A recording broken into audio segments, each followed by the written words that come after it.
job. Everyone should have been working from the same projections. "Looks like you don't have the most up-to-date information," Lovejoy said, a worried look crossing his face. "Well," Stewart countered, "what numbers was the special committee using?" The two men compared numbers. Both appeared confused. Across the room, alarm bells clanged in Dick Beatty's head. He scrawled a note to Cliff Robbins, an associate sitting beside him. "Our numbers are bad," he wrote. "We've got to do something about this." Robbins nodded. Afterward, there was pandemonium among the Kravis troops. As they rode down to the lobby, the elevator was filled with curses and shouts. "They're cooking the books!" people were yelling. "They're cooking the books!" Beatty was incensed. "This is outrageous. God damn it, they haven't given us accurate information. We've been screwed." Pausing in the lobby, Kravis, Roberts, and Beatty pondered what to do. Earlier, they had discussed their options in the event they found themselves trailing the management group.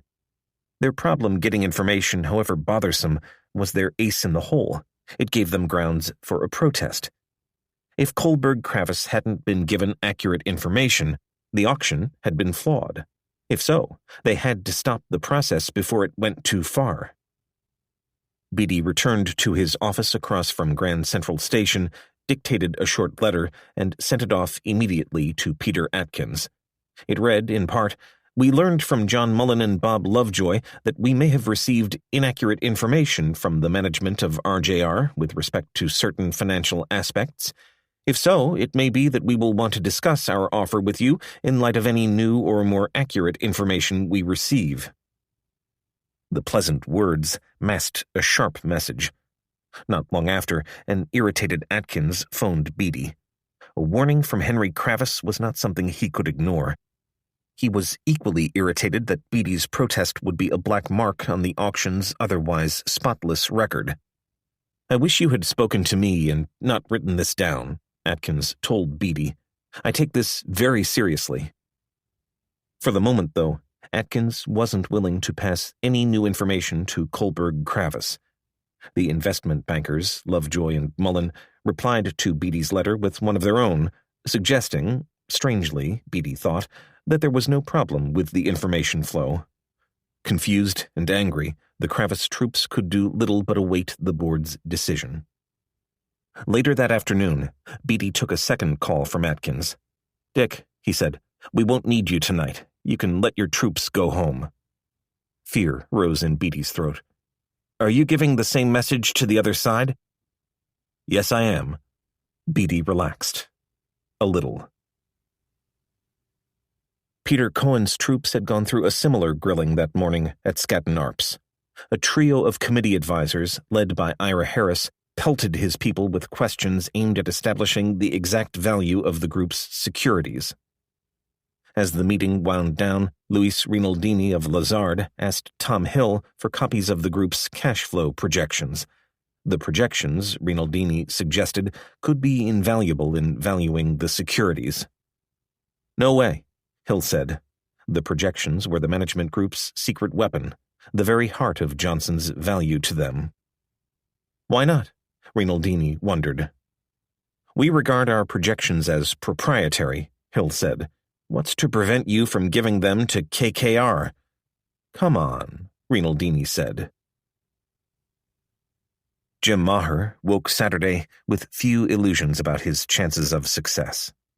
There was virtually no possibility, he knew, that First Boston's proposal would be accepted as a winning bid. At best, Maher figured, he had a slim chance of interesting the board enough to force some kind of extension in the auction process. All morning he paced his apartment, waiting for a call. Around 11 o'clock, it came. "Jimmy, you're going to get a letter," Peter Atkins announced. "We have a number of questions about your proposal. We need to clarify some things." As always, Atkins was hard to read. Maher hung up, thinking the call was a good sign. He's not calling for his health. On the other hand, Maher reasoned, Atkins could be attempting to establish grounds to reject their offer. A messenger delivered the letter 5 minutes later. The questions were basic, mechanical, tax-oriented. Without due diligence, Maher could tell, He couldn't answer most of them. First Boston simply had to know more before it could guarantee the plan could work. Atkins called several times that afternoon with further questions, all of which remained complicated and tax-oriented, on issues that Maher felt should be subject to negotiation. "Peter, we can't be pinned down on some of this stuff," Maher repeated. "We've got to sit our people down with your people and work these things out." At one point, Maher called Brian Finn and read him the letter from Atkins. Finn didn't like what he heard. "It sounds like they're just trying to generate a record to show why they wouldn't work with us," Finn said. "I don't think so," Maher said. "From my conversations with Atkins, I don't think that's the case." "I hope you're right," Finn said. The two men discussed what they should do. Normally, they would respond to Atkins's letter in writing, or have First Boston's tax counsel meet with Skadden's. Neither option looked appealing. Meetings took time, and time was of the essence. Finn felt First Boston had a trump card in Matt Rosen. The tax lawyer's familiarity with Finn's idea, not to mention their personal relationship, had to be an advantage, he said. "Why don't I just call Rosen and go through their questions?" Finn asked Maher. A quick call, he felt, could cut through the red tape. Maher agreed. Finn reached Rosen at Skadden around noon. The tax lawyer sounded tired. "I tell you what makes me nervous, Matt," Finn said, testing the waters.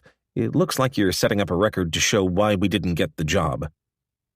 "Well," Rosen said, "I can't tell you what's going on, but that's not the case. That's not fair." Finn allowed himself to feel relieved. He didn't think Rosen would lie to him. The tax lawyer had dozens of questions for Finn. To most, Finn pleaded ignorance. "I can't definitely answer that question without due diligence," he repeated. "I just can't." Finn hammered home the theme for more than an hour. "Come on, Matt, we know each other," Finn pleaded. "You know we're not here to make headlines with something that doesn't work. You've got to let us in the door, you've just got to. I can't make this better without going through the due diligence." When he hung up, Finn was still nervous. He knew Rosen understood the beauty of their proposal. But would he stand up for it, with $20 billion at stake? Saturday was Jim Robinson's 53rd birthday, and the Robinsons retreated to their 35-acre Connecticut farm to await the bidding's outcome. Around 3 o'clock, Jim Robinson was surprised to see Ross and Lori Johnson drive up. It was good to see the Johnsons, even better for all of them to get away from the city for a while. Lori joined the Robinsons in their weight room, which was adorned by a picture of a young, unsmiling Jim Robinson hoisting a barbell. Johnson piled up on a couch, read newspapers, and watched college football on television. All four found it impossible to think about anything except the committee's deliberations. All afternoon and into the evening, they waited expectantly for a phone call that never came. Dinner at the Robinson house that evening was Chinese food and telephone receivers. The Robinsons had 5 separate phone lines, and Linda had 3 phones brought to the dinner table. All through their meal, Johnson and the Robinsons worked their sources for information. Rumors were flying about the First Boston bid, although they couldn't tell what, if any, impact it had had. It was Johnson who finally hit pay dirt. They had known in advance that both the special committee and the full board were to meet the following day. The committee would vote on a recommendation, and the board, in all probability, would rubber stamp it. Johnson, hoping to learn more about the meetings, had called a source in RJR Nabisco Flight Operations, a loyal employee who had worked at his side for 29 years. From the worker, Johnson learned that the planes normally reserved for the director's trips to New York had been grounded. Apparently, the full board meeting had been canceled. "That's funny," Johnson said. "Why the hell would they cancel it?" Either the committee's recommendation was being delayed, Johnson reasoned, or it wasn't making one altogether. That meant one of 2 things. The bids were too close to call, or there was no winner. Johnson and the Robinsons debated the factors that could have gummed up the works, including the strange First Boston bid and the remote chance the committee had thrown out all bids in favor of a restructuring. "Something is very, very peculiar," Johnson said. "But whatever the reason for the delay," he told the Robinsons, "this is bad news for us." Linda Robinson passed on the news to Cohen, who was home alone at his Manhattan apartment while his wife visited friends in Florida. Despite Johnson's pessimism, the group at the Robinson farm remained optimistic. It was premature, they agreed, to draw ironclad conclusions from news of the board's flight schedules. After dinner, a beaming Linda Robinson brought out her husband's birthday cake, which she had designed herself. A carrot cake with white frosting, it was decked with Oreos, graham crackers, and honey, cinnamon, and chocolate Teddy Grahams, Nabisco's popular new cookie. But the pièce de résistance was the candles, or what at first glance appeared to be candles. On closer inspection, one could see they were actually Winston and Salem cigarettes, each merrily lit atop the cake and wafting curls of smoke. By the time Hugel brought the committee to order Sunday morning at 10:15, everyone in the conference room knew what had to be done. Matt Rosen's tax opinion meant they couldn't ignore the First Boston proposal and its promise of a bid as high as $118 a share. In order to give Maher's troops time to firm it up, a second round of the auction would be declared.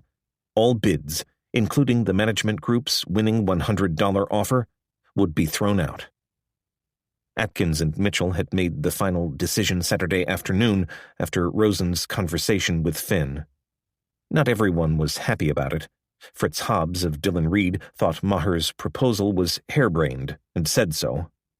But, as always, no one was willing to argue too strongly with the lawyers, not with lawsuits hanging over their heads. If Atkins needed any further convincing, Beatty's angry letter had given it to him. Several of his colleagues expressed quiet relief that, by forcing a second round, the First Boston proposal allowed them to evade a legal challenge from Kravis. Charlie Hugel wasn't pleased with the idea of a second round either. The First Boston proposal was iffy at best, and he remained convinced Johnson would team up with Kravis. "If we extend," Hugel said, "and First Boston drops out, these guys get together, and then what have we got? We're back to 93. Hugel drew a sharp rebuttal from Marty Davis.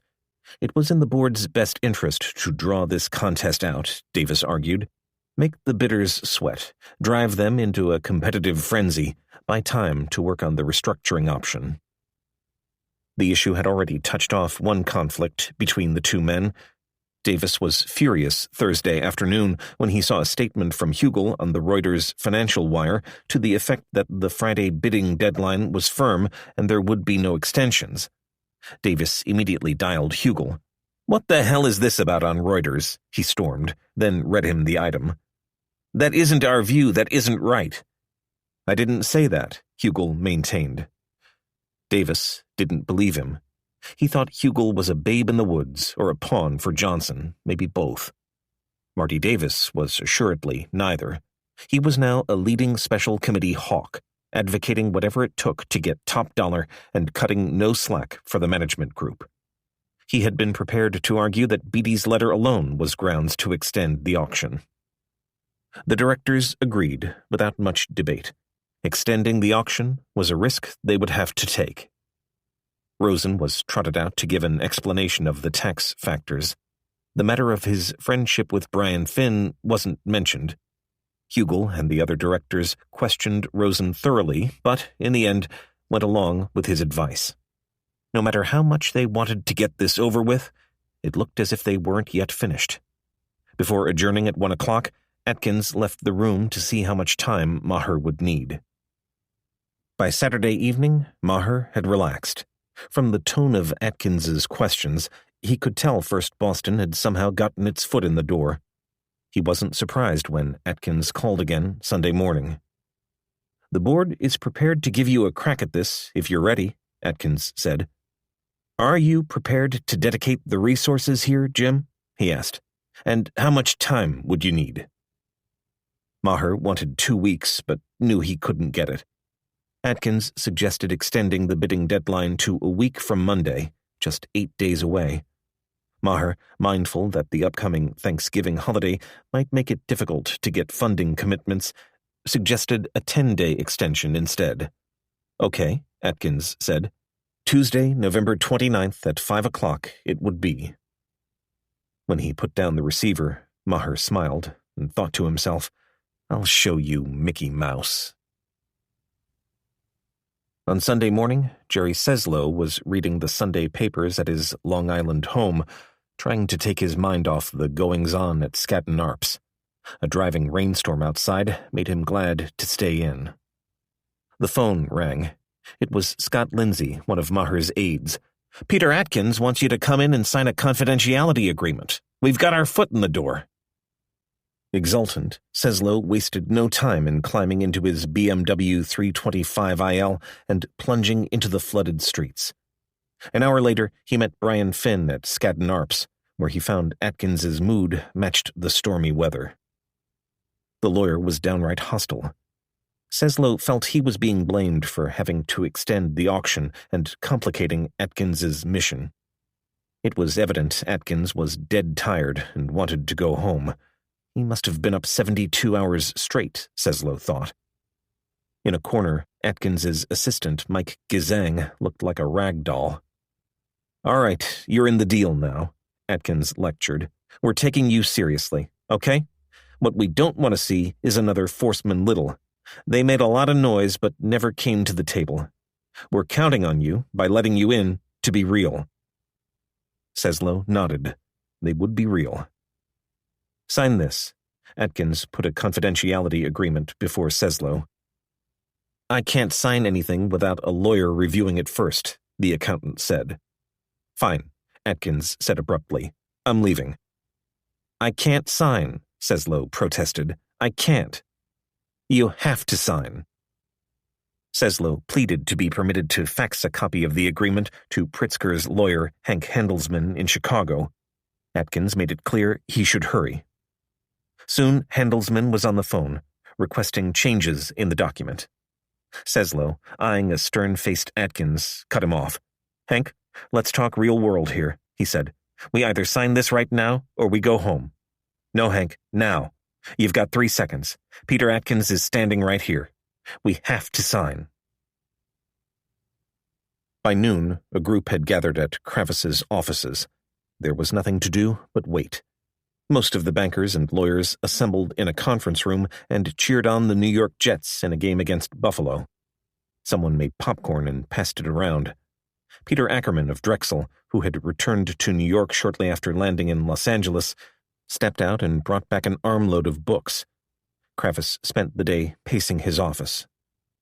When are we going to hear something? He kept asking. God damn it, when are we going to hear something? From time to time, Paul Rather called Dick Beatty, who remained at home, trying to lose himself in a copy of Richard Rhodes's The Making of the Atomic Bomb. What's going on? Rather asked. I don't know, Beatty said. What do you want me to do, call over there? No, don't call them, Rather said. The last thing they wanted to do was be pests. At the Robinson farm, Johnson's day of decision wore on. He was the only one of the 4 friends who didn't seem obsessed by the committee's deliberations. For much of the day, he sat on a sofa reading newspapers. As the afternoon dragged along with no news, Johnson maintained his cheery facade, even as Linda Robinson nervously threw out calls seeking signs of the auction's outcome. Don't worry, Linda, he admonished his hostess. Eventually, they gotta tell us. But, to himself, Johnson was growing pessimistic. The board meeting's cancellation weighed heavy on his mind. On that news alone, it seemed likely there wouldn't be a clear resolution of the bidding, at least not today. He guessed the bidding must be in a dead heat. Given all the publicity over the management agreement, that was bad news. If the bids are close, he predicted, we're dead. The board won't vote for us. Around 4 o'clock, the 2 couples prepared to return to New York. Outside, a heavy rainstorm raged. The weather was so bad that the helicopter they were to take back to the city was grounded. As the rain continued, everyone piled into 2 cars, the Robinsons in front with a driver. John Martin had come up that day in his white Range Rover, and the Johnsons joined him for the drive back.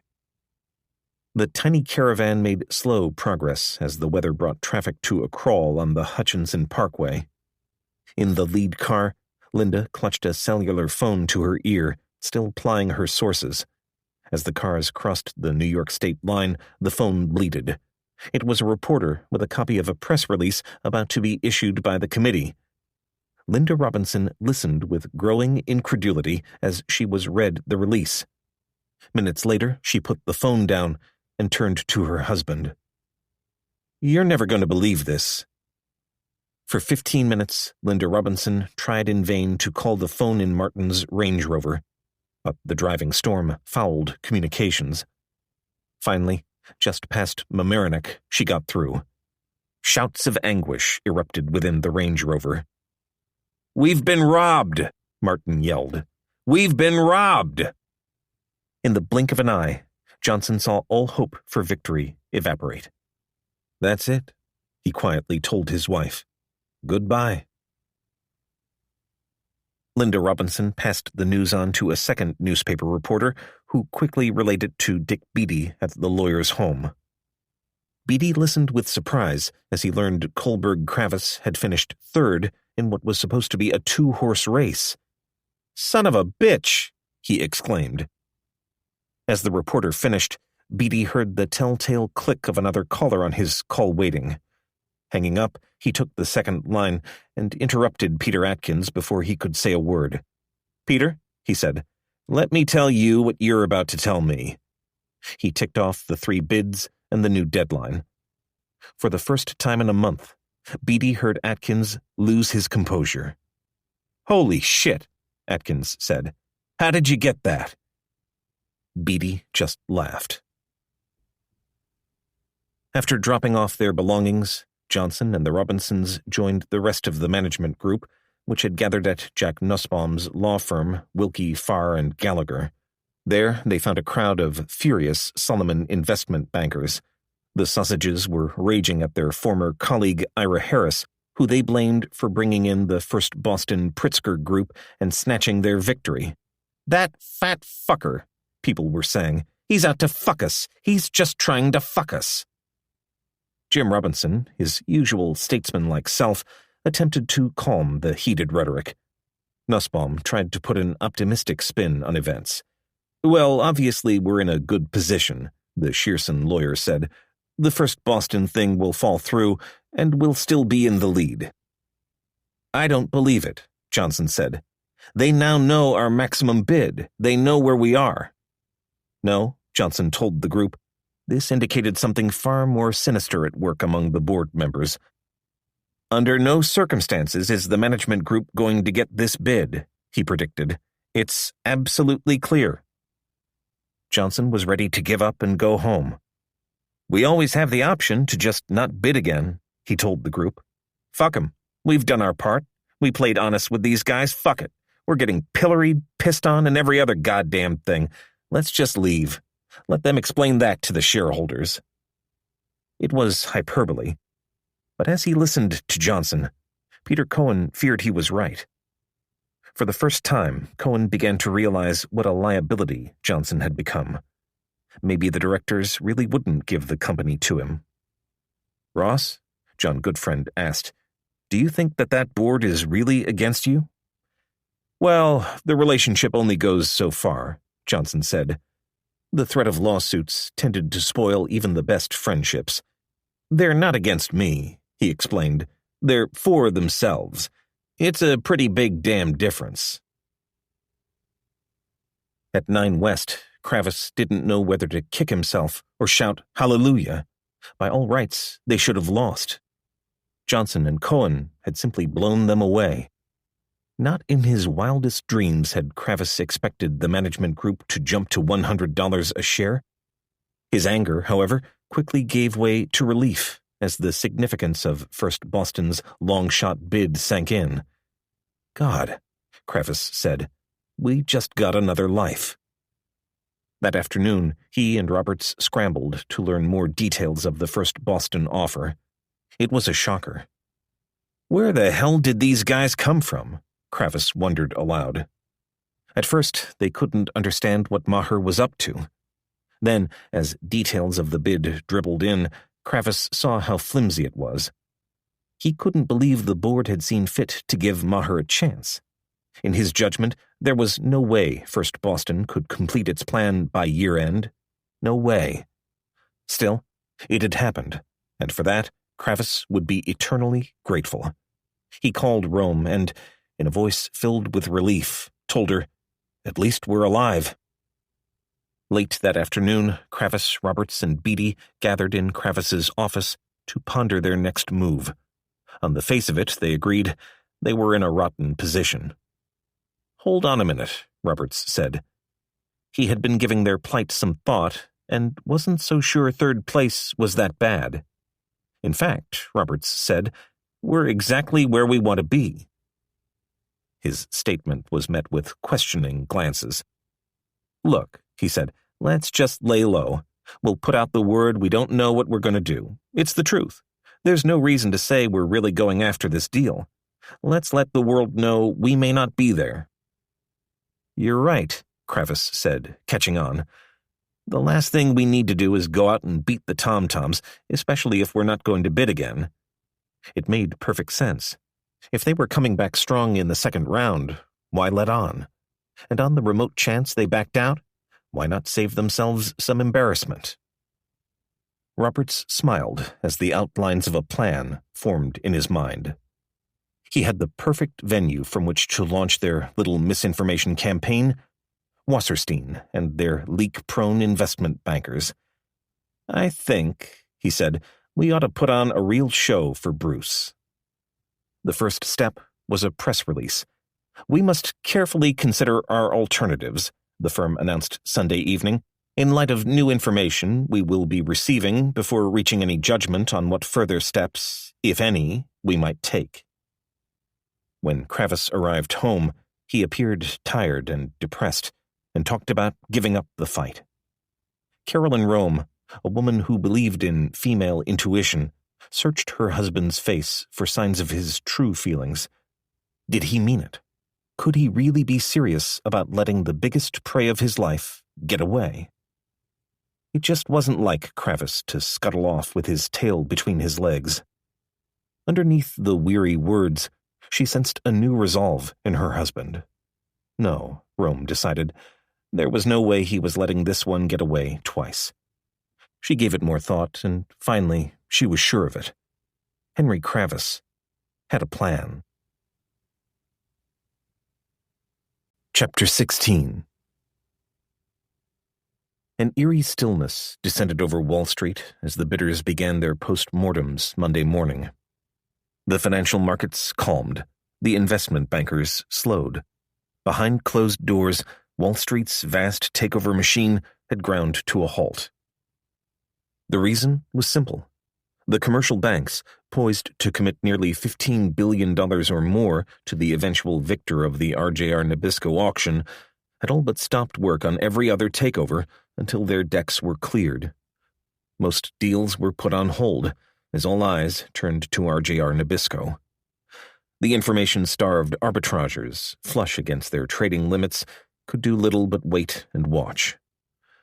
More than one trader was reminded of an old western where townspeople cleared the streets so the outlaws could fight.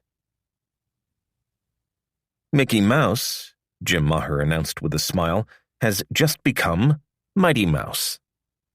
Wall Street may have been becalmed, but there was nothing calm about the goings-on at First Boston Monday morning. Maher's troops weren't simply enthused, they were pumped. They had succeeded where no one, not even themselves, had expected. And if they didn't win it, if they never did another deal, they would never forget how good breaking into this one felt.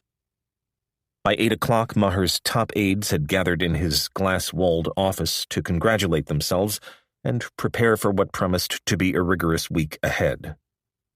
"My friends," said Greg Malcolm, the junk bond chief, "the dog has done caught the bus." Laughter filled the office. Maher loved it. It was just the kind of esprit de corps the place needed, especially to tackle this project. He wasn't sure they could do it, but they sure as hell were going to try. When the laughter faded, Maher got down to business, parceling out assignments to each of his team leaders. They had just 8 days to mount the largest, most complicated takeover bid in Wall Street history. Maher knew it would be the ultimate test of the department's viability, of whether they could reclaim the top without Bruce Wasserstein. Kim Fennebresk, Maher's wisecracking sidekick, would head the team analyzing Nabisco to estimate how much First Boston could get selling Nabisco's businesses. Brian Finn would freelance, advising all the groups. Greg Malcolm had the toughest job, leading the financing team. Not only were Malcolm's people to raise more than $15 billion to buy RJR's tobacco business at a time most banks were already neck-deep in LBO loans, but he was charged with finding a bank to breathe life into Finn's installment notes scheme. It was a dicey proposition at best. Nothing like it had ever been attempted. Malcolm had to convince a bank to lend First Boston up to $15 billion against the installment notes it would issue. Everyone in the room knew it was the single hardest task before them. Afterward, Maher strode up to the 44th floor boardroom, where he was to lunch with Jay Pritzker. Pritzker had flown in from Chicago that morning and seen Jerry Seslow, his point man on the deal. Seslow wasn't surprised to find Pritzker still bothered by the group's Keystone Cops performance Friday. Are they just doing this as an exercise to reestablish themselves? Pritzker asked. In the boardroom, Seslow took Fennebresk aside and put the question to him bluntly. "How much of this is being done because you feel you have to be in the game?" he asked. "I don't want to be embarrassed here, and neither does Jay. I'm out on a limb with you guys. Forget about all the nice words. Are you guys serious about this?" Fennebresk assured him they were. They weren't in this business to look stupid. During lunch, Maher updated Pritzker on their progress and discussed the values locked inside RJR Nabisco. Mel Klein, the Pritzker aide up from Corpus Christi, surprised Maher by saying he'd been in touch with his old friend Henry Kravis. "I'm not sure what we're going to do," Kravis had told Klein Sunday evening. "We're trying to make up our mind." Everyone at the table wondered if Kravis would drop out of the bidding. His $94 bid was a joke. They theorized that Kravis was tiring of exposure to the gruesome combination of mudslinging, politics, and publicity. Whatever the case, Klein said, he wanted to meet with Kravis to feel him out about a possible partnership.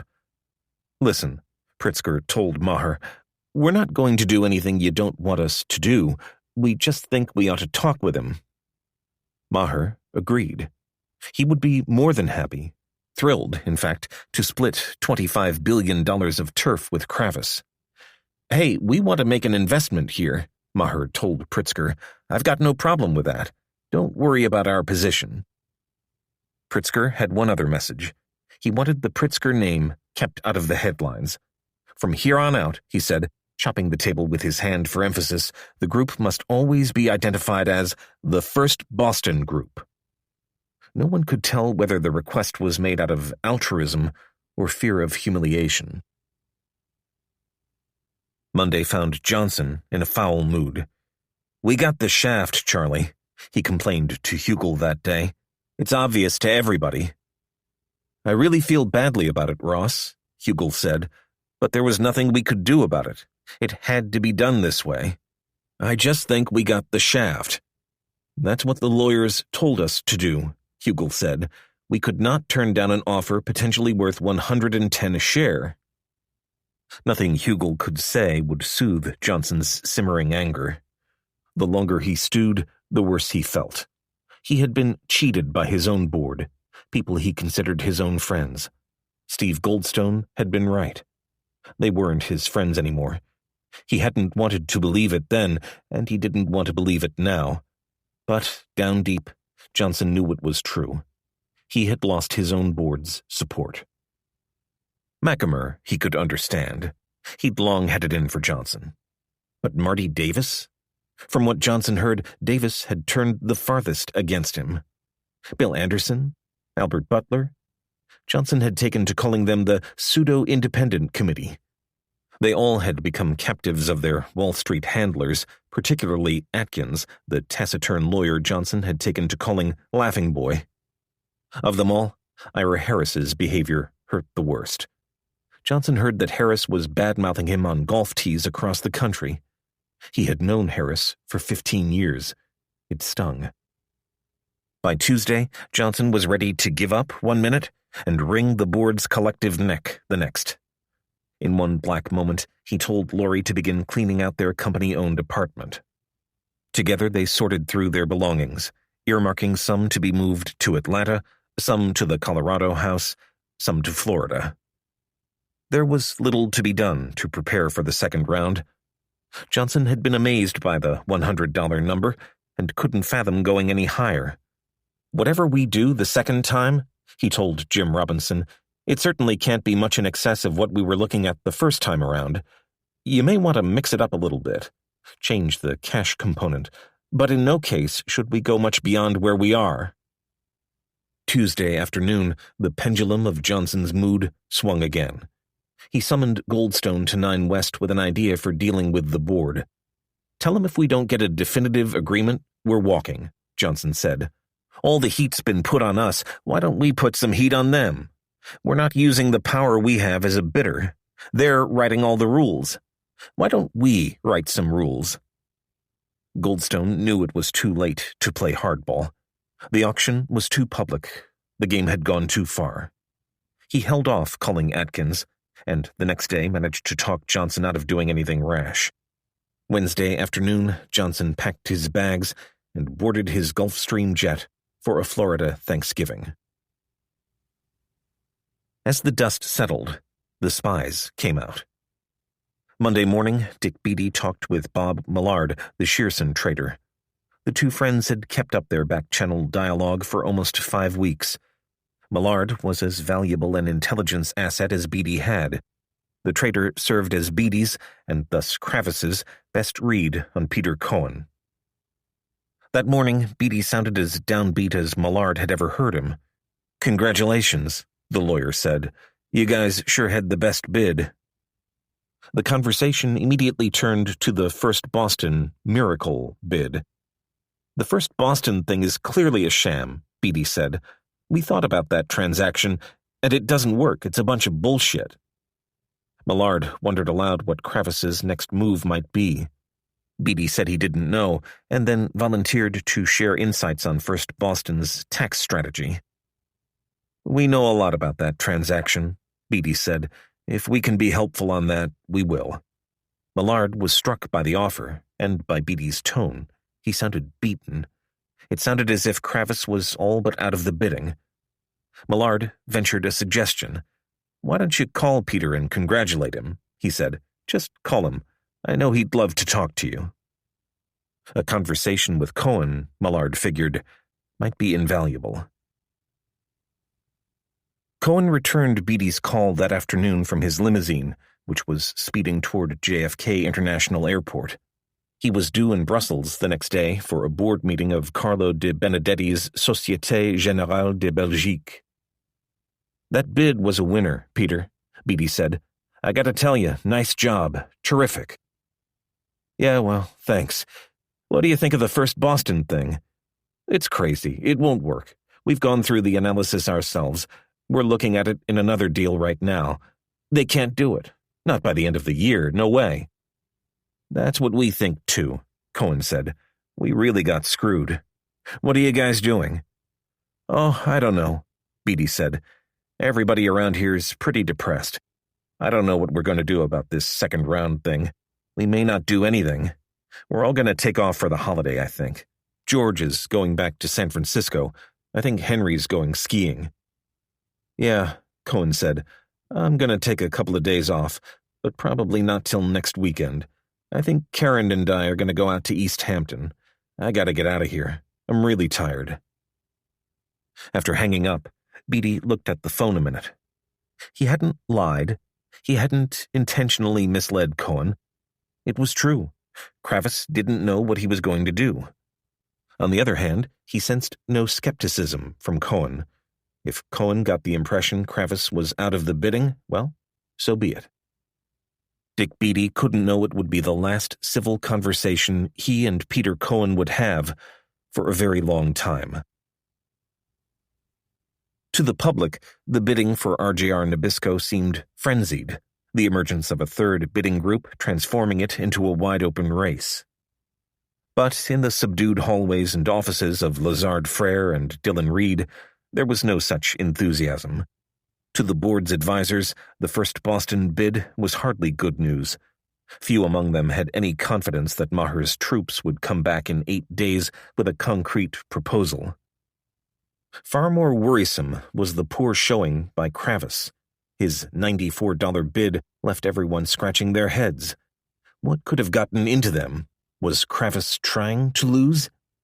Their Sunday evening press release, with its suggestion that no second bid might be forthcoming, seemed ominous. From the beginning, the committee's mission had been to keep alive 2 viable bidders. When it got 2, it aimed for 3, and so on. It tried anything, in short, to produce the highest possible value for shareholders. If both First Boston and Kravis failed to surface with second bids, the committee was left with one alternative: Ross Johnson. That made Felix Roeden, the dean of the committee's bankers, uneasy. Working with Dillon and Scatton in the days before Thanksgiving, Roeden marked out 2 paths of action. First, Kravis had to be saved. Whatever the cost, they needed him at the bidding table the following Tuesday. That meant plying him with data and advice that showed RJR Nabisco warranted a strong second-round bid. Second, the committee had to work hard to refine a recapitalization plan that, in the worst case, could be used as leverage in the event Johnson came to the bidding table alone. It would involve a big one-time payout to shareholders financed by borrowings and asset sales. The campaign to save Kravis began Monday. "What do you guys need to get back in the hunt?" Lazard's Bob Lovejoy asked Paul Rather in a conference call that afternoon. Rather, presiding over a growing mountain of computer runs, said he needed more information, real information, if Kravis could entertain the idea of bidding again. "We want to meet the tobacco guys, for one thing," Rather said, "and we want Ed Horrigan there. We want to hear his game plans. If there are really no savings here, we want to hear it from him." Rather had seen what John Grinnis could do with Nabisco. He strongly suspected Horrigan and Johnson had an undisclosed plan for exacting similar savings from the tobacco business, and he said so.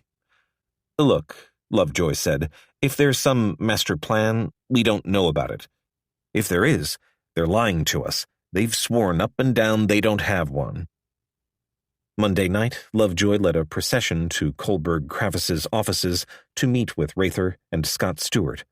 A Lazard team had combed through every piece of information received from RJR Nabisco and, using what little new data they received from Johnson's bid that weekend, compiled a revised, rosier set of projections for Kravis.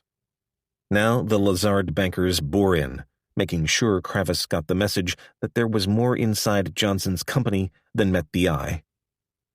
Josh Gottbaum, a 30-ish Lazard banker who sported a peace sign ring, suggested to Rather that an additional $150 million in annual savings could be wrung from the tobacco business. It was a powerful statement. Spread over 10 years, that was $8 or $9 a share, enough to boost Kravis well over $100 a share. Lovejoy could tell from their expressions the message was sinking in. In fact, Rather wasn't totally convinced. He knew that the Lazard bankers had an interest in keeping Kravis at the table, so he took their advice with a grain of salt. On the other hand, he had to admit, their message made him feel better. At one point, a Lazard banker named Stephen Golub took Rather aside. Rather had known Golub for years and trusted him. "I've never seen a company like this," Golub said. "I've never seen a company waste so much money. I was at GM, notable for overspending, and these guys make GM look like paupers. There's money lying on the floor for the taking here. Whatever you do, don't be too conservative. Don't be too cautious. Gentlemen, don't bother to get up, Horrigan said as he strode into the packed conference room. We all know why we're here. Horrigan was in full battle dress for his interrogation by Kravis Tuesday morning. More than a dozen bankers and lawyers from Kohlberg Kravis and the special committee were arrayed around the cherry table at RJR Nabisco's New York offices. To a man, it was clear that Horrigan was mad as hell, and it took less than a minute to find out why. I understand you fired me this morning, Horrigan announced, tossing a newspaper article onto the table. That morning, the Greensboro, North Carolina News and Record was reporting that Horrigan and Johnson would be terminated if Kravis won the bidding contest. If that wasn't bad enough, the news had come during an interview with Paul Stick, Horrigan's sworn enemy. We don't know anything about that, Kravis said calmly. I know Paul Stick talked, Horrigan said. I talked to the reporter. I know nothing about it, Kravis repeated. That's irresponsible and totally incorrect. Horrigan launched into a tirade against Paul Stick, how he had ruined the tobacco company and how Horrigan's troops had single-handedly resurrected it. I wish you a lot of luck if you think that geriatric old fool is going to come riding back into town on a horse, he said. The horse had better know the way because the man is blind. You've made the wrong deal there. That's fine, Kravis said, but we came to talk about the business. Horrigan talked for a while about the tobacco industry and about Reynolds. When he was through, the Kravis contingent began peppering him with questions, but it was immediately apparent Horrigan wasn't going to help. What can you do to cut costs? Cliff Robbins asked. Nothing. How will you and Ross run it? Paul Rather asked. What are your plans? There have to be some savings here. No, Horrigan said. There aren't. We think we run a tight ship here, a very lean operation. We don't piss away money. Well, Robbins said, what about all these people, these head counts? Oh no, in corporate headquarters, we've got nobody. Horrigan was a stone wall. Kravis and others put the same questions to him 4 or 5 different ways, and each time Horrigan denied any cuts could be made. Well, let's talk about your numbers, Robbins continued, referring to the sketchy projections he had received. Can you do any better with your numbers? Oh, no. You can't do better? No, we're doing the best we can. So your projections are your projections, Kravis said. Absolutely, Horrigan said. There's nothing we can do, that's it. We won't do better. We won't do worse. Horrigan launched into a speech about the importance of Premier and other projects he had underway. Is there any other analysis you've given the Shearson people? Robbins asked. Have you given them anything you haven't given us? No, Horrigan said. Nothing. When Robbins asked whether they could raise the price of the discount Doral brand, Horrigan snapped, You do that, and the goddamn floor will drop right out of the bottom of it. He refused to take any more questions from the young associate. You know, Kravis said at one point, this is really fascinating. You can't do any better at all. Boy, and you can't cut anything here. Well, if that's the case, I gotta tell you, I think we overbid at 94. If you can't cut anything out of here, if you can't cut anything at all— Nope, Horrigan interjected. I sure can't. Well, that's just great. We made our first offer too high then. I just don't see how we can offer any more. Disgusted with Horrigan's performance, Kravis headed back downstairs for lunch. He was scheduled to dine with a group including Jay Pritzker, Mel Klein, and Jerry Seslow. Kravis wasn't expecting much from the lunch. Klein had been pestering him for days to meet, saying how wonderful it would be for their two groups to get together.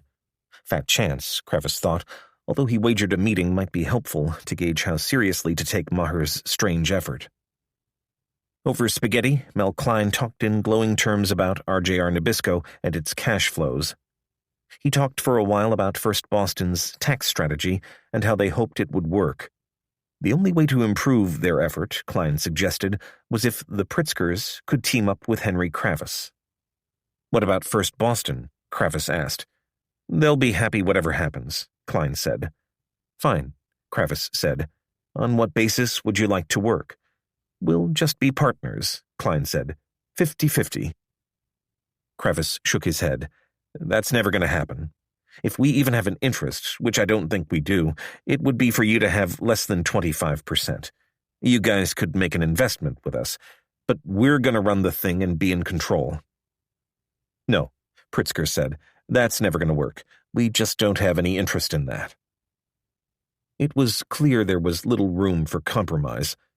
From their interest in joining him, Kravis gleaned that the Pritzkers were less than confident in their chances of victory. After lunch, Kravis called Dick Beatty, laughing as he related details of the meeting. "Those guys," Kravis said, "are nowhere." Tuesday afternoon, the Kohlberg-Kravis troops began to scatter for the holidays. Roberts boarded a plane for San Francisco. Ted Ammon headed for a resort in the Dominican Republic, while Scott Stewart opted for Barbados. Rather flew to Florida, where he planned to spend Thanksgiving with his family at Lost Tree. Kravis planned to fly with Rome and his 3 children to Vail at 2:30 Wednesday afternoon. As he prepared to leave, Kravis took a call from Linda Robinson, who was phoning from a limousine en route to Connecticut. Robinson insisted she wasn't calling about business. Having just bought a horse together, they had talked about buying a second, which had now become available. "We've got to make a decision on this week," she said. "Other people are waiting in line to buy him." She groaned. "Oh, this all is just terrible, isn't it? It just goes on and on." "You mean RJR?" "Yeah. I don't find it terrible at all." "Why not? God, it's horrible." Kravis didn't believe for a minute that Robinson was calling about horses. She wanted to know if he would bid again. For the first time, Kravis decided to lay it on thick. He wanted Linda Robinson to run back to her husband with news that he was out of the bidding. "Nah, I don't find it bad at all, Linda. We're in great shape. We're in 3rd place. It's a terrific position to be in." Kravis hoped the obvious sarcasm would have its intended effect. "I'm just tired," he went on, turning on this sincerity. "I'm leaving this afternoon. I'm taking my children and Carolyn to Vail to spend Thanksgiving. I can't wait. I've told all my people they ought not to think about this deal, not even think about it while they're away. I really don't know what we're going to do about next week. We probably won't even bid at all." Months later, Linda Robinson insisted she didn't believe for a minute that Kravis was bowing out. "I thought Henry was trying to snow me. He was trying too hard." Wednesday afternoon, John Martin's assistant, Bill Liss, took a troubling call from one of RJR Nabisco's media buyers. The company was one of Time magazine's largest advertisers, and the buyer said he had just heard from a contact at Time that the magazine planned a cover story titled "Greed on Wall Street," featuring none other than F. Ross Johnson on the cover. It was a courtesy of Time's advertising department to alert a major advertiser to a negative piece so that it could pull its ads if it chose.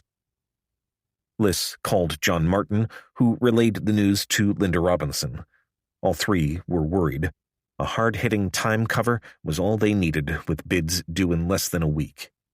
It had to be stopped, and Robinson and Martin agreed their only leverage was Johnson.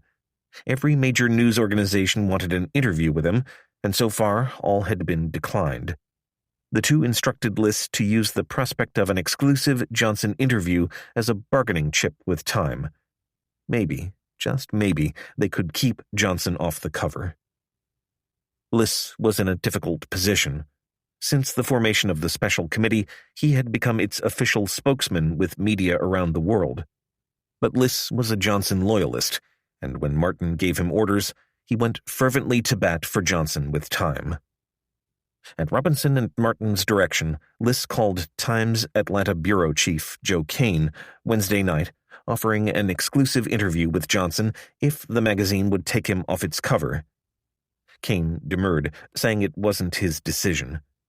Desperate, Liss offered to make Johnson available if Time would only put Johnson in a gallery of pictures. At least Johnson wouldn't stand out, they figured. Kane begged off, suggesting Liss call his bosses in New York. In Florida, Johnson wasn't at all sure he wanted to give his first interview. Looking for advice, Johnson called his pal Jack Myers, the former Time publisher who had been at the Castle Pines shindig that August. "Jack," he asked, "do you think this is something that is, worthwhile?"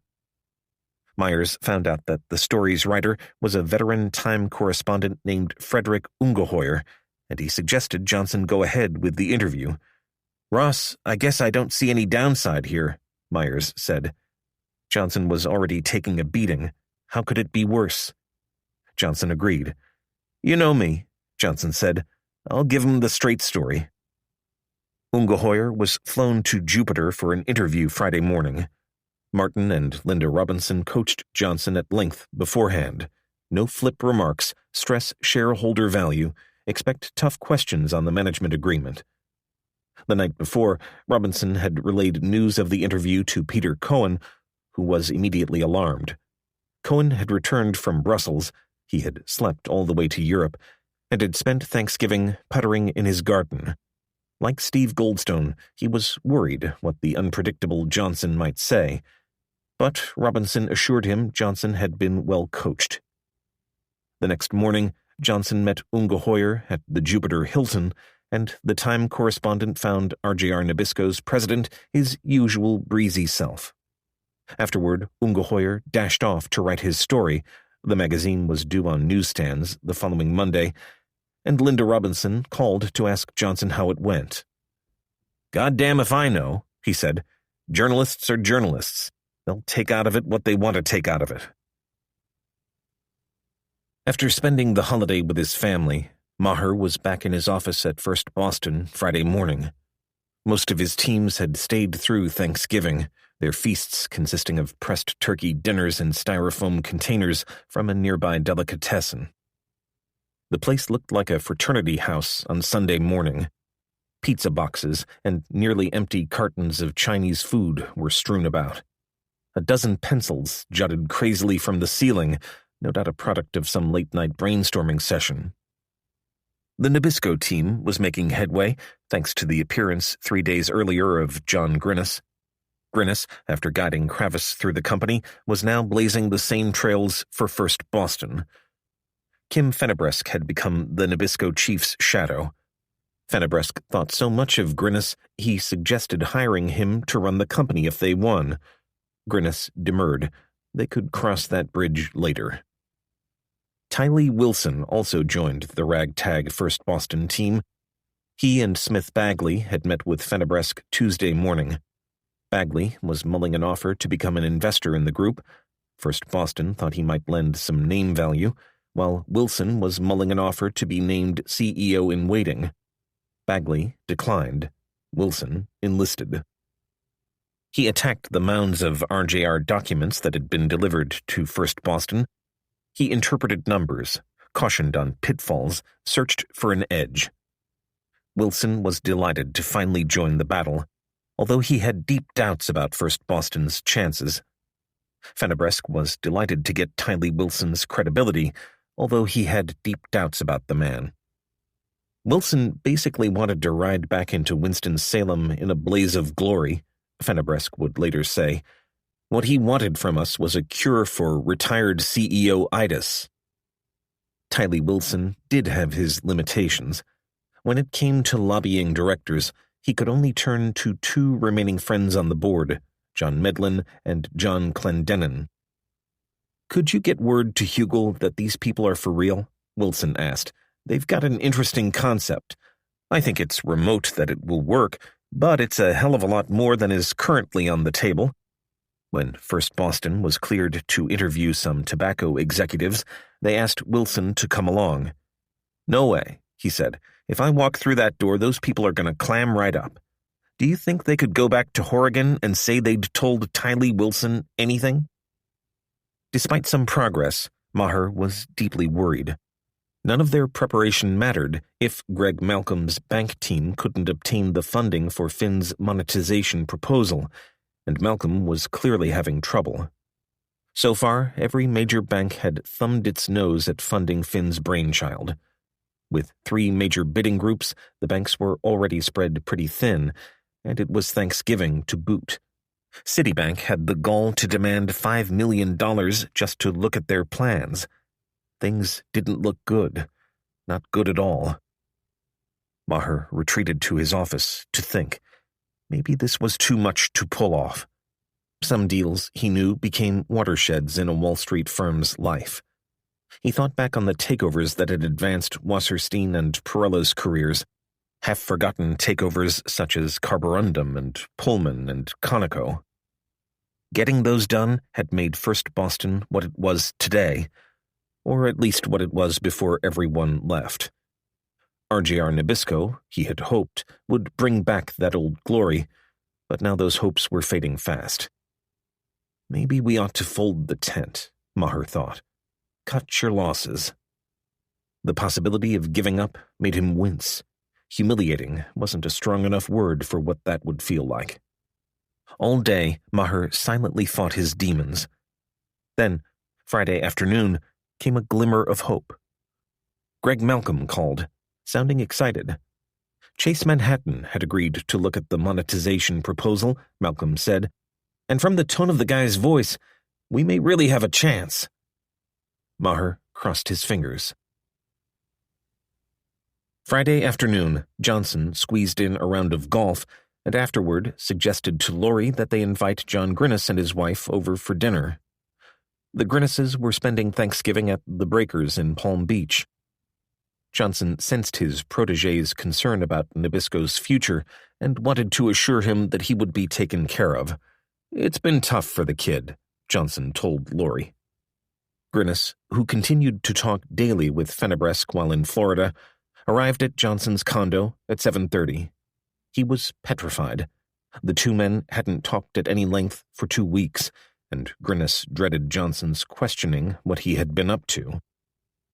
Once inside the condo, with its views of the Atlantic in front and the lush greenery of the intracoastal waterway out back, Grinnis found Johnson his normal, bubbly self. He'd just been interviewed by Time, Johnson said, and it looked like he was going to make the cover. The cover. He was excited. Not everyone made the cover, you know.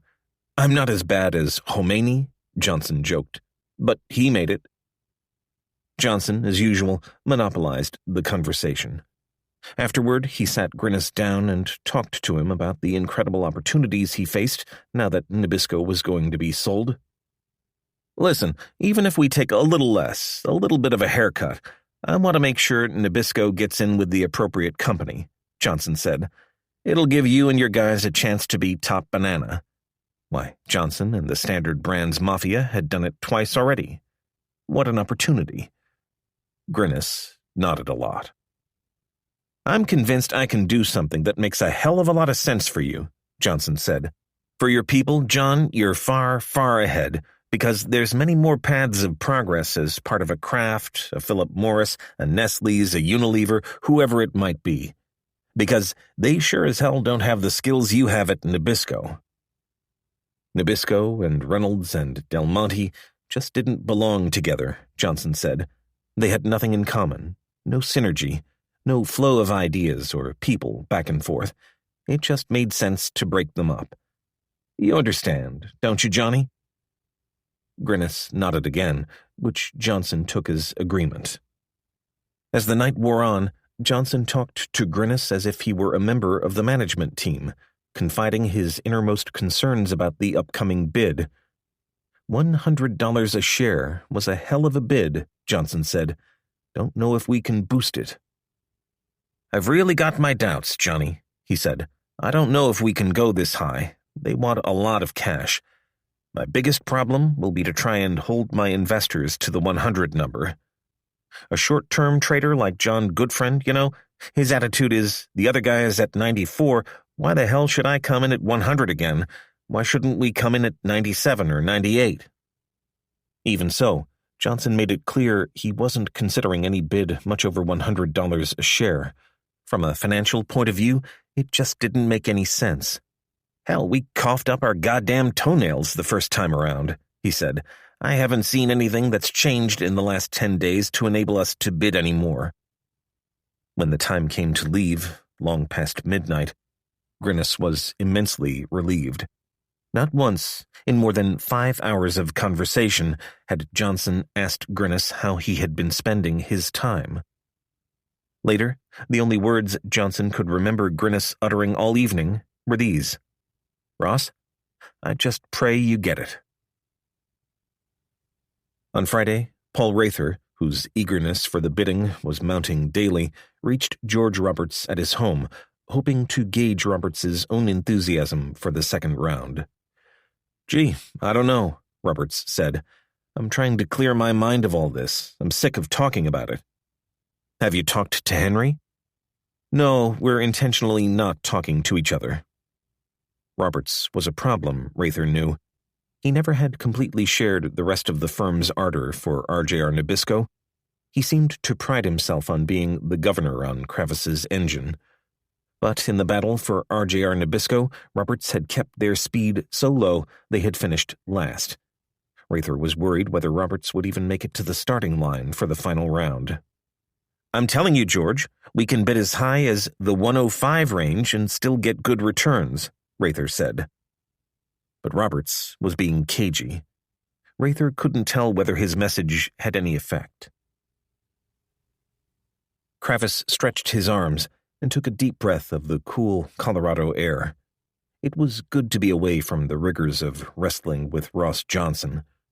For 2 days, Kravis had put RJR Nabisco out of his mind. He hadn't talked much to Rather or Roberts, and didn't mind a bit. It was the Kravis' second Thanksgiving at their new Vale home. Few places were better suited for a retreat. 2 years earlier, Kravis, while on a skiing vacation,